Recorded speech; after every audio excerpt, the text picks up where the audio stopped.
Good morning friends. ఈరోజు మా అమ్మ మా నాన్న చూడండి ఏం చేస్తున్నారు ఈ వయసులో. ఇక మా నాన్న ఇక్కడ కూకుండు.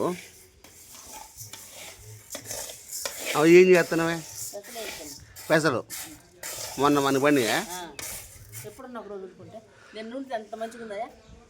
బాగానే ఉంది. వేడి మీద తింటా. నాకు నేను శనివారం కామా వేడి మీద తినలేదమ్మా. ఎప్పుడో మధ్యాహ్నం ఎప్పుడు తిన్నా. నాకు కర ఎచ్చబెట్టి పెట్టచ్చుగా పెట్టలా. ఎప్పుడన్నా ఒక రోజు ఎందుకు రోజు అనుకోకూడదా?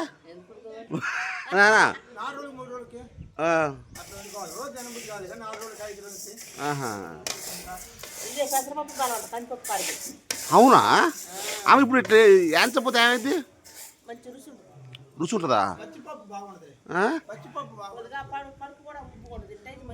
పచ్చనపప్పు ఎట్లా ఉంటుందా? పచ్చనపప్పు కూడా ఎంచుతురా? అది పచ్చిగా ఉంటుంది కదా అని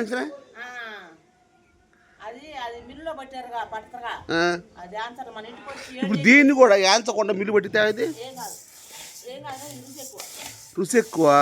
ఇప్పుడు ఇట్లా ఏంచే మిషన్లు ఉంటాయా? మరి ఇప్పుడు కాదు నాన్న, ఇప్పుడు కాదు. హైదరాబాద్లో పుట్టారు, హైదరాబాద్లో పెరిగారు, వాళ్ళకి పెసరపప్పు అవుతుంది.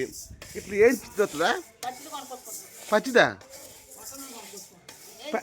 కాదు, పెసర పచ్చి ఉంటాయా?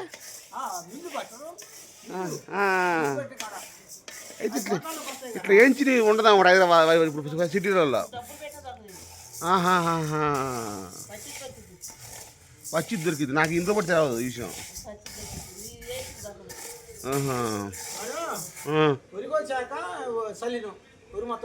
అవునులే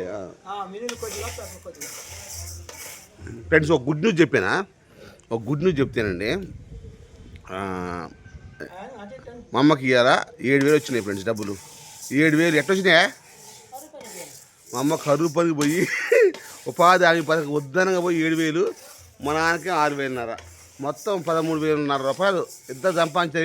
ఎన్ని వారాలకు నాన్న?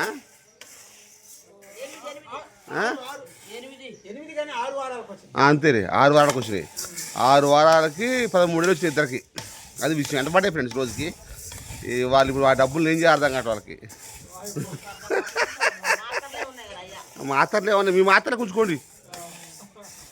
వచ్చిన మాత్రం నెలకు 3,000 4,000 అవుతున్నాయి. కరా ఏం చిత్తుగానే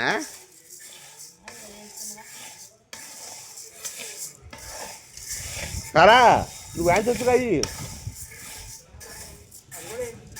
ఏం చిద్దా చూసారుగా ఫ్రెండ్స్. పెసర ఏంచిన పప్పు అనమాట, మామూలుగా ఉండదు, హైలైట్. మరి మీ ఇంట్లో గట్టే చేస్తారా? నచ్చితే లైక్ చేయండి, కామెంట్ చేయండి, సబ్స్క్రైబ్ చేసుకోండి, షేర్ చేయండి.